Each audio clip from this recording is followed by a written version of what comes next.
사실 그 성경 봉독이 참 중요한 시간입니다. 성경 봉독자가 성경을 봉독하고 또 목사는 그 본문을 설교하고 해서 예배 가운데 말씀 충만한 은총이 임하는 것은 성경 봉독과 설교가 함께 그 역할을 하는 겁니다. 오늘 우리 전창원 집사님이 참 그 귀한 말씀을 감동을 받아 울먹이며 봉독하는데 제가 얼마나 참 가슴이 뜨거워지는지, 하나님 말씀을 봉독하는 분들이 저렇게 하나님 말씀을 마음에 새기면서 봉독하는구나 싶으니까 참 너무너무 행복했어요. 사실 우리가 하나님 말씀 앞에 그런 감동이 없이 사는 것이 때로는 죄송할 정도인데, 오늘 그런 감동을 받으면서 하나님 말씀을 받았습니다. 저도 그 말씀을 제게 주시는 하나님 말씀을 받았습니다. 역사 속에는 인류의 삶에 지대한 영향을 준 인물들의 죽음이 있습니다. 저는 지난 1994년 7월 8일 북한의 김일성이 죽었을 때 우리나라에 큰 변화가 있을 줄 알았습니다. 그렇게 기대를 했습니다. 적어도 통일을 위한 변화가 나타날 것을 기대했습니다. 그런데 그 뒤를 이어 아들 김정일이 정권을 잡고 남북의 긴장과 갈등은 더 깊어졌습니다. 그러나 어떤 사람보다도 더 인류의 역사와 삶을 바꾼 위대한 죽음이 있습니다. 어떤 사람도 비교할 수 없는 죽음, 바로 예수 그리스도의 죽음입니다. 예수 그리스도의 죽음으로 죄에 빠져 살고 있던 인류에게는 구원의 길이 열렸습니다. 예수 그리스도를 믿는 사람마다 삶이 바뀌었습니다. 가정이 변했습니다. 그들이 머물고 있는 삶의 환경들이 변하기 시작했습니다. 심지어 나라까지 변하는 놀라운 역사들이 일어나고 있습니다. 참 쉽게 이해할 수 없는 일 아닙니까? 생각해 보십시오. 원래 십자가는 흉악범을 처형하기 위해서 페르시아 사람들이 사용한 사형 도구입니다. 이 사형 제도가 로마에 흘러 들어갔습니다. 그래서 로마 사람이 로마인이 아닌 사람들을 사형에 처할 때에는 십자가형을 내렸습니다. 특별히 아주 흉악한 죄인들은 십자가에서 사형을 당했습니다. 그런데 이토록 흉악한 죄인이 받을 처형을 받은 예수님이 세상을 향해 인류 역사에 누구도 감히 흉내낼 수 없는 위대한 영향을 주었다는 것입니다. 그래서 우리가 조금만 깊이 생각하면 결코 무심코 지나갈 일이 절대 아닙니다. 도대체 무슨 의미가 있기에 예수님이 십자가에서 죽은 역사적 사실이 인류의 삶에 그토록 지대한 영향을 주었는가? 이건 한 번 정도 가슴에 새기며 물어봄직한 질문입니다. 단순히 이 땅의 생명이 아니고 그 예수님의 죽음으로 말미암아 예수를 믿는 사람들이 영원한 생명을 얻게 되었다는 것이 이게 얼마나 놀라운 일인지를 우리는 더 마음에 깊이 새겨 보아야 할 필요가 있습니다. 아무 죄가 없는 사람이 억울하게 사형을 당하는 일이 있습니다. 뒤늦게 그 사형이 잘못됐다고 사법부가 좀 뼈아프게 반성하며 다시 판결을 내리는 경우도 있습니다. 그런데 예수님이 아무 죄도 없는데 억울하게 돌아가셨다 할지라도 어떻게 그 예수님의 죽음이 온 인류에게 가장 큰 그리고 유일하고 절대적인 기쁜 소식이 될 수 있는가? 깊이 생각할 일이 아닙니까? 그것은 예수님이 단순한 인간이 아니라는 사실을 먼저 우리가 알아야 합니다.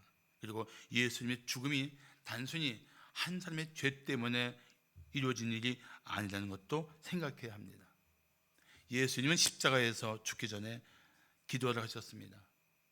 오늘 보면 36절을 말씀하기를, 이에 예수께서 제자들과 함께 겟세마네를 하는 곳에 이르러 제자들에게 이르시되 내가 저기 가서 기도할 동안에 너희는 여기 앉아 있어라 하시고, 그리고 8명의 제자는 거기 앉게 하고 3명의 제자만 데리고 겟세마네로 가십니다.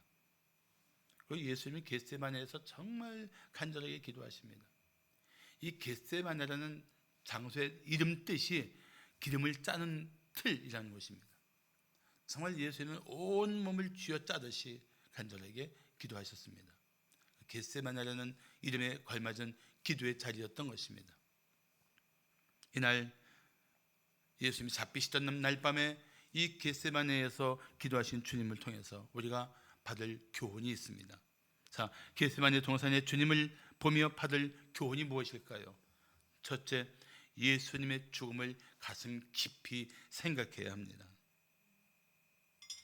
예수님이 겟세마네 동산에서 기도하신 것은 죽음을 두려워했기 때문이 아닙니다. 예수님을 믿는 성도들도 죽음 앞에서 얼마나 담대합니까? 예를 들어 초대교회 때 서머나 교회 감독이었던 폴리캅은 그 당시 서머나 지역의 총독에게 끌려가서 이런 제안을 들었습니다. 폴리캅, 내가 마지막으로 한 번만 더 기회를 주겠다. 기독교를 버리면 사형 집행을 취소할 것이다. 그때 총독의 제안에 폴리캅은 이렇게 대답했습니다. 당신이 붙인 불은 기껏해야 1시간쯤 타다가 꺼질 뿐이요, 당신은 다가올 심판의 불을 모르는구려. 왜 망설입니까? 당신의 마음대로 하시오. 그리고 폴리캅은 화형을 당했습니다. 폴리캅만 이렇게 당당하게 죽은 것이 아닙니다. 수많은 성도가 예수 그리스도를 믿는 이 믿음을 지키기 위해서 순교했습니다. 지금도 핍박받는 땅에서 적지 않은 그리스도인들이 그렇게 예수 이름을 붙들고 죽어가고 있습니다. 그런데 하물며 예수님이 죽음 앞에서 두려워했을까요? 저는 결코 그것이 아니라고 생각합니다. 자, 오늘 37절을 말씀하기를 베드로와 세베대의 두 아들 누구죠? 야고보와 요한. 베드로와 야고보와 요한을 데리고 가실 때 어딜 데리고 가십니까? 겟세마네로 기도를 하실 때 이 세 제자를 데리고 가십니다. 가실 때 거기 보시면 고민하고 슬퍼했다고 합니다. 그런데 이 단어를 원어로 보면 이게 너무 평범하게 번역한 거예요. 이 원어를 보면은 이는 고민하고 슬퍼한다는 이런 정도가 아니라 매우 몹시 슬퍼하고 극도로 괴로워하기 시작했다는 것입니다. 몹시 슬퍼하고 극도로 괴로워하기 시작했다. 기도를 가시면서 예수님은 그런 마음을 가지고 가셨던 것입니다. 십자가의 죽음을 앞두고 예수님은 몹시 고통스러운 가운데 있었습니다. 사실 예수님은 영원전부터 전혀 죄가 없으신 하나님이십니다. 그런데 죄에 빠진 사람을 구원하기 위해서 세상에 오신 것입니다. 우리가 잘 아는 요한복음 3장 16절을 말씀하기를 하나님이 세상을 이처럼 사랑하사 독생자를 주셨으니 이는 그를 믿는 자마다 멸망하지 않고 영생을 얻게 하려 하심이라고 말씀하고 있습니다. 이 본문에 세상 대신에 자기 이름을 넣어서 읽어도 됩니다. 하나님이 안영호를 이처럼 사랑하사 독생자를 주셨으니 이는 그를 믿음으로 멸망하지 않고 영생을 얻게 하려 하심이라. 바로 나와 당신을 구원하기 위해서, 죄와 사망에서 구원하기 위해서 예수님은 세상에 오셨습니다. 멸망은 영원한 하나님의 진노에 빠지는 것입니다. 하나님은 예수 믿는 자를 누구든지 이 멸망의 자리에서 건져주시고 영원한 생명을 선물로 주십니다. 그런데 정작 예수님이 죄로 가득한 사람들의 죄를 덮어쓰는 것은 죄를 전혀 알지도 못하고 죄가 전혀 없으신 하나님이신 예수님으로서는 말할 수 없이 고통스러운 일이었던 것입니다. 생각해 보십시오. 우리는 억울한 말 한마디만 들어도 마음이 찢어집니다. 너무 억울한 일을 당하면 뼈가 녹는 것 같은 고통을 겪습니다. 하물며 전혀 죄가 없으신 예수님께서 우리의 모든 죄를 다 담당하신다는 것이 얼마나 끔찍한 일입니까? 우리는 그 주님의 고통을 알아야 합니다. 우리 죄를 짊어지시기 위해서 주님이 자신을 내어주는 것은 단순한 생명의 문제가 아니라 그 하나님이 우리가 지은 죄를 당신이 지은 것처럼 다 짊어지는 그 고통을 우리는 사실은 짐작할 수 없습니다. 이해하기가 힘듭니다. 안다면 우리가 십자가 앞에 이렇게 맨송하게 있을 수가 없어요.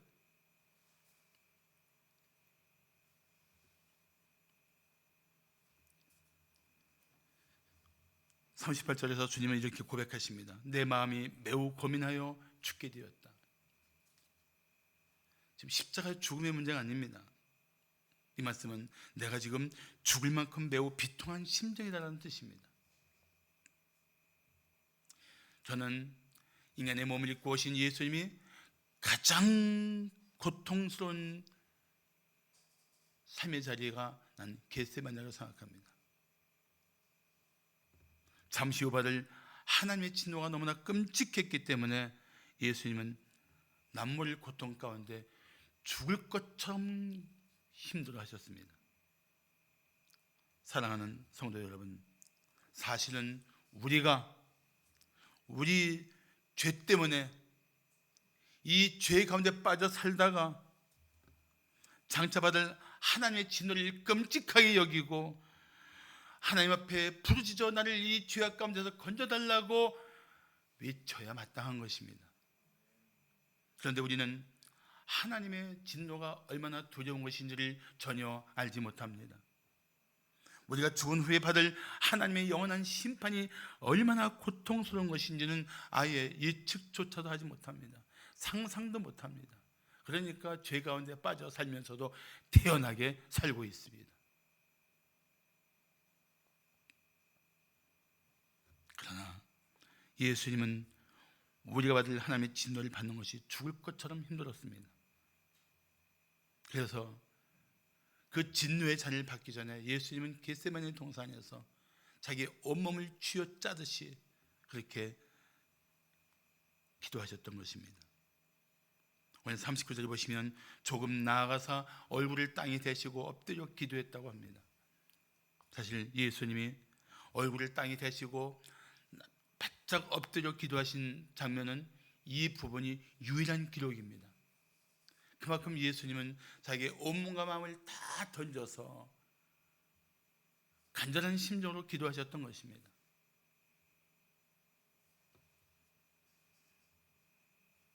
겟세마네 동산에서 기도하신 주님은 바로 나와 당신을 죄와 사망의 권세에서 구원하기 위해서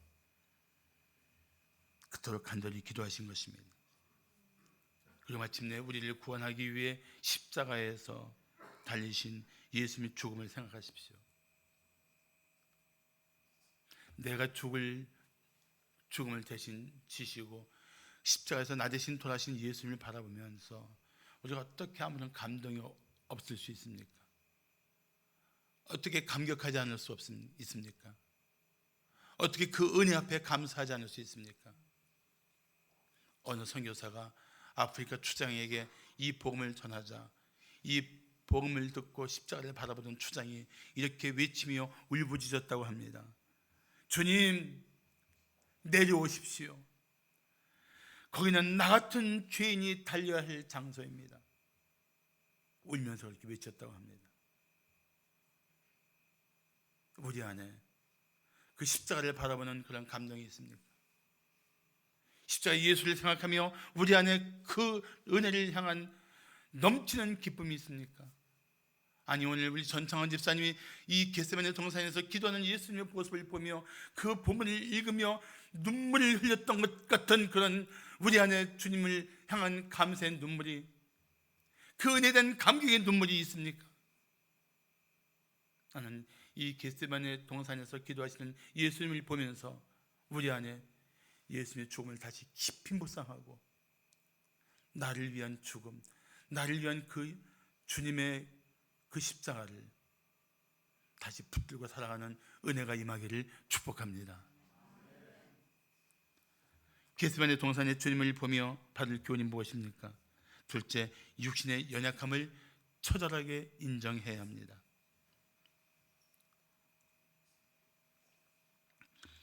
앤드류 머레이 목사는 이런 말을 했습니다. 하나님의 자녀는 기도로 모든 것을 정복할 수 있다. 사탄이 교인들에게서 이 무기를 빼앗거나 그것을 사용하지 못하도록 제지하는 것은, 최선을 다하는 것은 결코 이상한 일이 아니다. 우리는 참 이유 같지 않은 이유로 기도의 자리를 향하여 나오지 않습니다. 하루하루 너무 피곤해서 나는 새벽에 못 나가. 아침부터 할 일이 있어서 새벽에 못 나가. 아침에 일찍 밥 해줄 일이 있어서 못 나가. 금요 기도에 내가 한 주간 피곤해서 난 금요 기도에 못 나가. 우리는 너무나 많은 기도하지 못할 이유들을 가지고 있어요.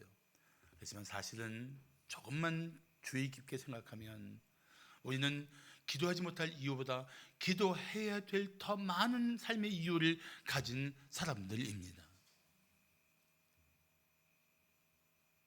예수님은 겟세마네 동산에서 기도의 본을 보여주시고 계십니다.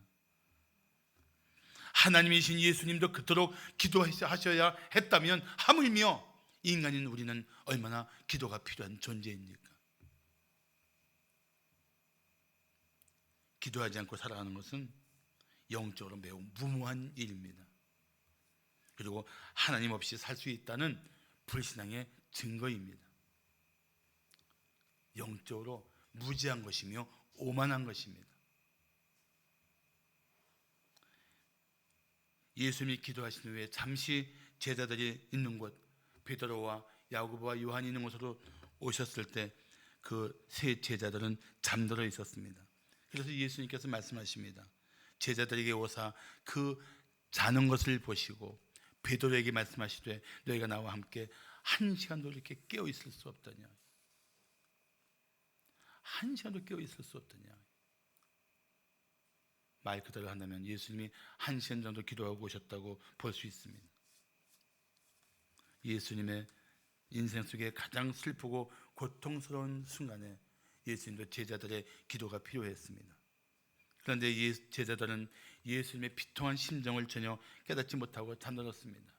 예수님께서 고민하고 슬퍼하시며 내가 지금 죽을 것 같다고 고백하셨는데도 불구하고 그들은 무심했습니다. 그들은 잠들었습니다. 우리도 사랑하는 이웃의 고통과 슬픔에 무심하면 기도하지 않은 채 살게 됩니다. 그래서 교회 안에는 중보기도 사역이 더 활발하게 이루어져야 합니다. 이웃을 위해 기도하지 못하는 성도는 결국 자신의 영적인 능력도 약해집니다. 자, 예수님이 이 잠들었던 제자들에게 뭐라고 말씀하실까요? 41절을 다 함께 봉독하겠습니다. 시작. 시험에 들지 않게 깨어 기도하라. 마음에는 원이로되 육신이 약하도다. 여기 시험을 말하는 성경 원어는 페이라스몬이라고 하는데, 페이라스몬, 이거는 인간이 겪을 수 있는 모든 시련, 고난, 고통들을 다 총망라한 것입니다. 예수님의 고난과 죽음으로 제자들은 곧 이런 시험에 빠져들게 될 것입니다. 그런 일을 대비하도록 예수님께서는 기도하라고 말씀하고 있는 것입니다. 사랑하는 성도 여러분, 어떤 심각한 문제를 앞두고 있을 때 내가 어떻게 이걸 이겨내야지, 이겨낼 수 있어, 이겨낼 거야 라고 마음을 다지는 것도 중요하지만 그보다 더 우리가 힘쓸 일은 깨어 기도하는 것입니다. 우리 인생은 끝없는 시험과 맞부딪히며 헤치며 나가는 여정입니다. 이런 시험 속에 둘러싸여 있고 시험을 헤치고 나가야 될 우리들에게 주신 예수님의 처방이 무엇입니까? 깨어 기도하라는 거예요. 잠들 때가 아니라 깨어 기도할 때다. 우리의 삶길듯이 덤벼드는 수많은 시험 속에서, 이 시험의 파도 속에서 우리가 어떻게 이겨낼 수 있느냐? 우리 의지로요? 아니요. 우리 의지로 헤쳐나가려 하다가 무너지고 쓰러진 적이 한두 번입니까?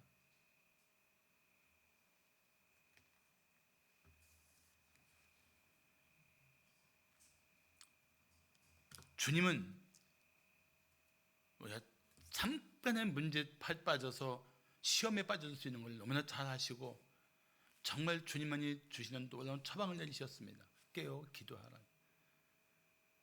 이 처방은 사실 하나님의 약속을 품고 있는 거예요. 기도해, 내가 도와줄게.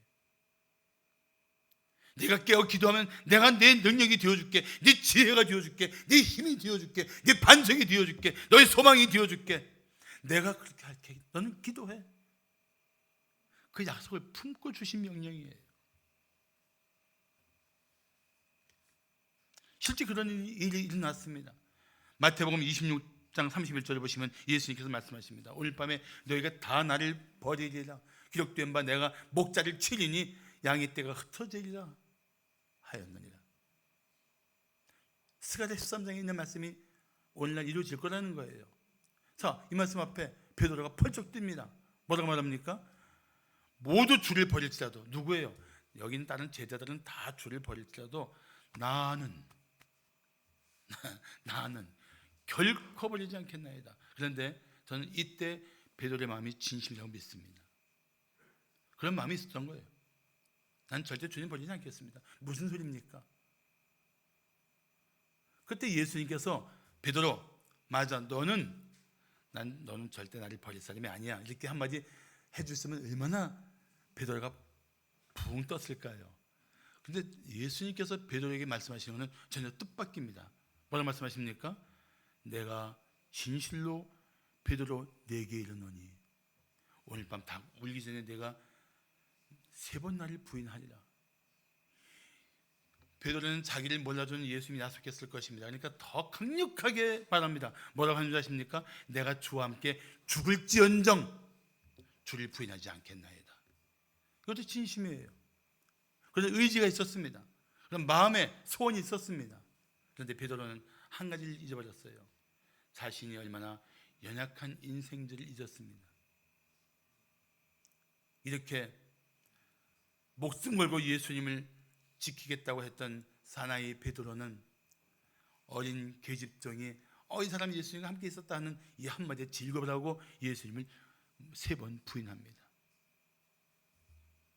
그게 우리의 연약함이에요. 그게 우리의 연약함이에요. 우리가 아무리 의지를 다지고 그렇게 하겠다고 결심을 하고 우리가 뜻을 다지고 또 다져도 한순간 그런 의지와 상관없이 육신의 연약함을 이기지 못하고 무너질 수 있는 인생이 바로 우리들입니다. 그래서 예수님께서는 그걸 아시고 말씀하신 거예요.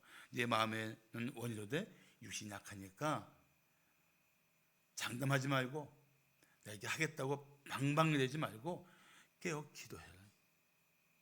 그래야 시험에 들지 않을 수 있다.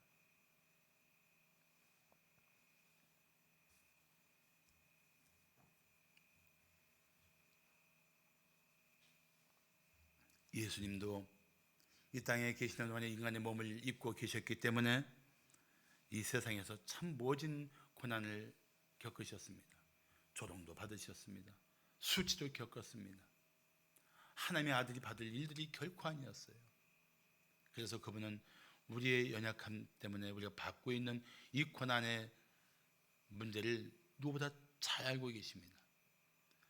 그래서 주님께서 우리에게 주신 약속이 뭡니까? 히브리서 4장 16절 보시면 그러므로 우리는 긍휼하심을 받고 때를 따라 돕는 은혜를 얻기 위하여 은혜 보좌 앞에 담대히 나아갈 것이니라. 그러면 주님께서 우리에게 때를 따라 돕는 은혜를 주시고 우리를 그 모든 시험 가운데서 넉넉하게 건져주시고 승리하게 하실 줄로 믿습니다. 여러분, 이 연약함을 처절하게 깨달아야 돼요. 우리가 자신의 의지가, 자신의 인간적인 힘이, 자기의 노력이, 자신의 지혜가 얼마나 보잘것없는지를 철저히 깨닫게 된다면 우리는 의지할 분이 하나님밖에 없다는 사실을 우리는 바로 깨닫게 돼요. 바로 알게 돼요. 자신이 얼마나 무력한 인생인 걸 알면 의지할 분이 하나님밖에 더 있겠습니까? 도와달라고 외칠 분이 하나님밖에 더 있겠냐고요. 그 외침이 기도죠. 그 부르짖음이 기도죠.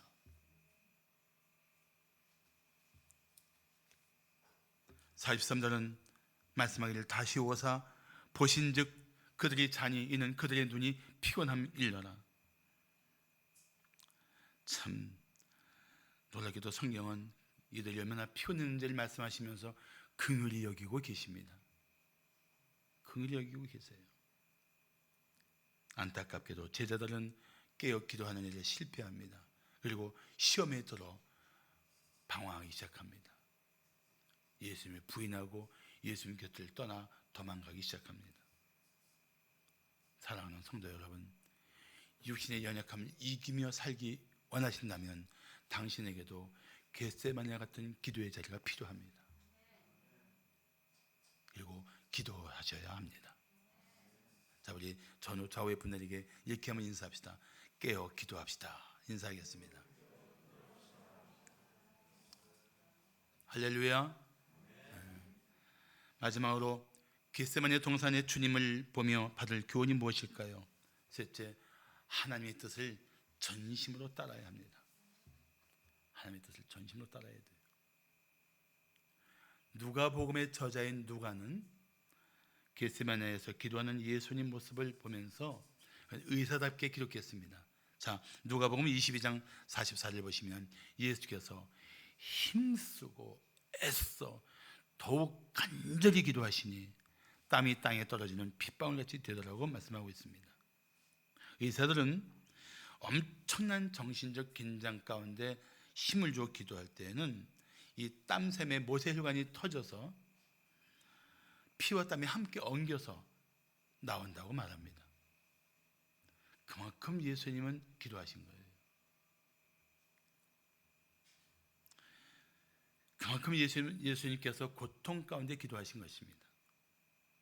39절 보시면 조금 나아가사 얼굴을 땅에 대시고 엎드려 기도하여 이르시되 내 아버지여 만일 할만하시거든 이 잔을 내게서 지나가게 하옵소서. 그러나 나의 원대로 마시옵고 아버지의 원대로 하옵소서 하고 기도하십니다. 예수님은 지금 당신이 받아야 할 그 잔이 서서히 다가오는 모습을 보면서 이 잔을 제게서 지나가게 하시면 안 됩니까? 라고 기도하는 겁니다. 예수님이 피하고 싶었던 잔은 사실은 하나님의 진노의 잔입니다. 하나님의 진노가 가득한 잔이에요. 구약에서도 잔이라는 말을 할 때 그 의미가 진노를 담은 잔이라는 뜻을 많이 밝혀주고 있습니다. 그런데 예수님은 이 하나님의 진노를 두려워한 것입니다. 그런 말미암아 하나님과의 사랑의 관계가 끊어지고 그 하나님의 진노를 받아야 되는 것이 너무나 주님은 가슴 아팠던 것입니다. 저는 이 기도를 보면서 혼자 묵상하다가 이런 생각을 했습니다. 우리는 하나님과의 관계를 너무나 하찮게 생각하고 있지 않은가? 하나님과의 관계가 끊어진다 해도 두려움이 없고 하나님과의 관계가 멀어진다 해도 불편을 느끼지 않으면 아무 상관도 없고 하나님과 관계가 끊어지든 말든 세상 속에서 만족하면 그대로 희희낙낙하고 살고 있는 것이 아닌가? 내 인생의 가장 중요한 하나님과 관계가 어떻든 간에 세상 속에서 만족하면은 살만하다고 외치고 있지 않는가? 그 생각했어요. 나는 과연 예수님처럼 하나님과의 관계가 끊어지는 것, 하나님과의 관계가 훼손되는 것, 하나님과의 관계가 약해지는 것을 몸서리치며 고통하고 있는가? 그걸 끔찍하게 여기고 있는가? 나도 되물어야겠어요. 과연 내가 그런가?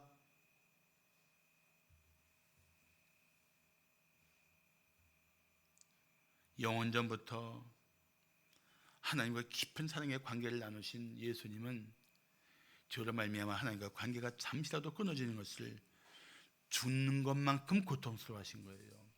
죽을 만큼 힘겨워하신 거예요.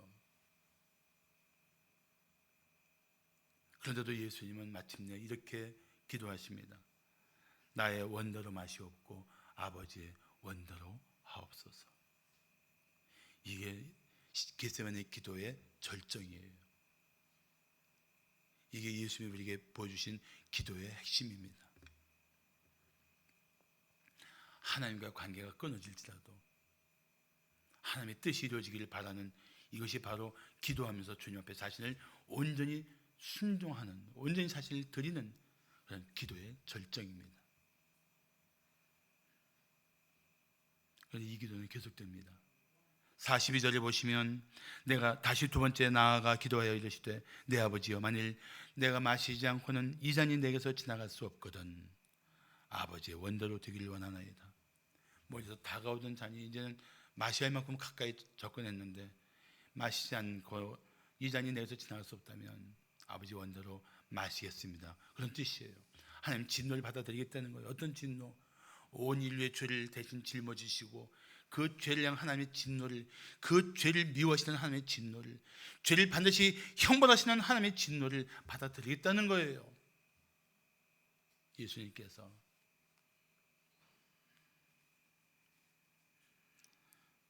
그리고 44절에 또 보시면 그들을 두시고 나아가 세 번째 같은 말씀으로 기도하십니다.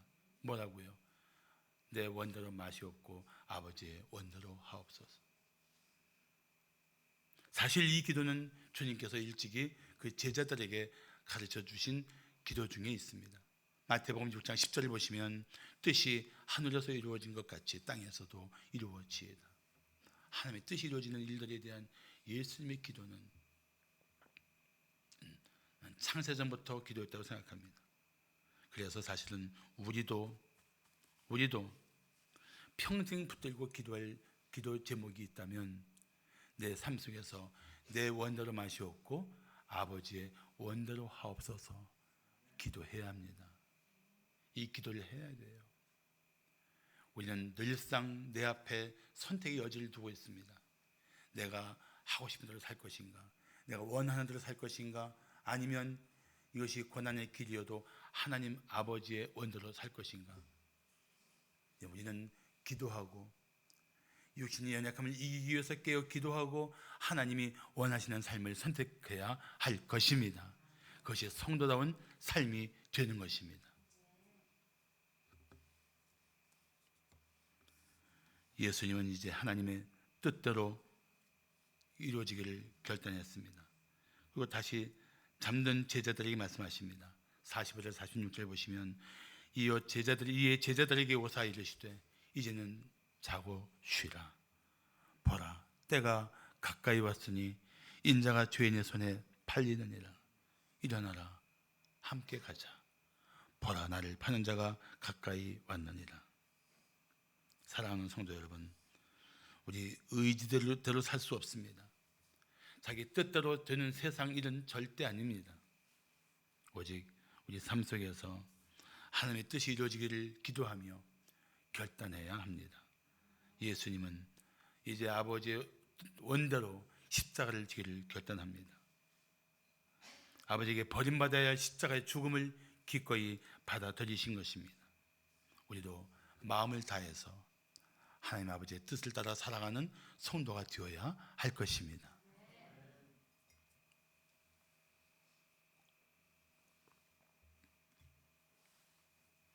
(1965년 10월 4일) 맹호부대 중대장이었던 강제구 대위는 베트남 파병을 앞두고 병사들과 함께 수류탄 투척 훈련을 하고 있었습니다. 그런데 한 병사가 수류탄을 던진다는 것이 이 손을 잘못 잡아갖고 뒤로 쑥 빠져나온 거예요. 안전핀이 뽑힌 채로 수류탄이 뒤로 떨어지면서 뒤에 대기하고 있던 병사를 앞에 툭 떨어졌습니다. 수십 명의 사상자가 나올 위기였습니다. 그 순간 강대위는 몸을 던져 수류탄을 끌어안았습니다. 수류탄이 펑 터지면서 그의 몸은 순간적으로 산산조각이 났습니다. 그의 나이 29, 사랑하는 아내와 어린 아들을 두고 있을 때입니다. 그런데 그의 부모는 이 독실한 가정에서 성장하고 이 독실한 그리스도인이었던 이 강제구에게 그의 부모는 늘상 이렇게 말씀했다고 합니다. 제구야, 남을 위해 살아라. 남을 위해 희생을 두려워하지 말라. 그가 산후하던 날 그의 가슴 위에 주머니에 있는 작은 성경이 있었는데 그 성경에 이렇게 인식할 수 있도록 해놓고 주었던 것입니다. 그래서 거기를 딱 열어보니까 요한복음 15장 13절이 빨간 줄이 쳐져 있었다고 합니다. 아마 그날 아침에 묵상했던 말씀일 수도 있습니다. 요한복음 15장 13절은 이런 말씀입니다. 사람이 친구를 위하여 자기 목숨을 버리면 이보다 더 큰 사랑이 없나니. 강제구 소령이 되었죠. 그리고 그의 동상은 지금도 육군사관학교 입구에 있습니다. 그 한 사람의 죽음이 많은 사람의 생명을 살렸습니다. 그런데 사랑하는 성도 여러분, 예수님의 십자가의 죽음은 수많은 영혼을 구원하는 구원의 처소가 되었습니다.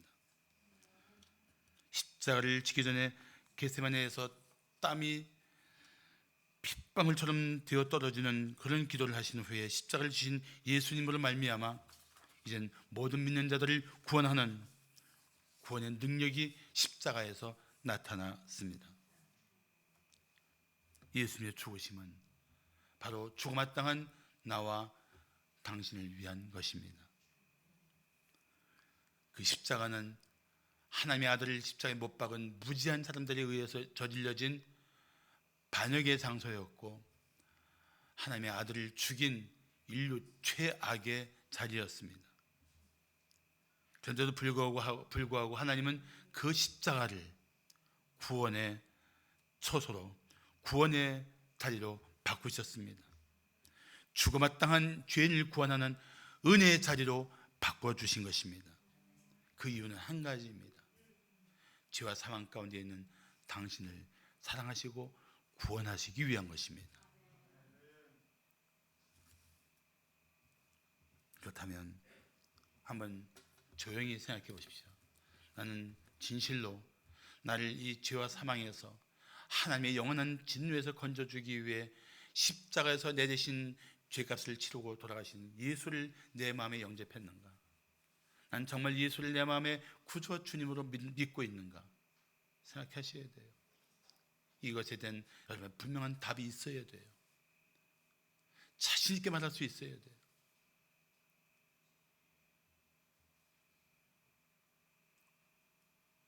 그 확신이 없다면 오늘 당신을 구원하기 위해 십자가에서 대속의 피를 흘리신 예수를 오늘 마음에 영접하십시오. 당신은 구원받을 것입니다. 영원한 생명을 선물로 받을 것입니다. 하나님의 아버지라 부르며 천국의 소망 가운데 살게 될 것입니다. 할렐루야. 기도하겠습니다.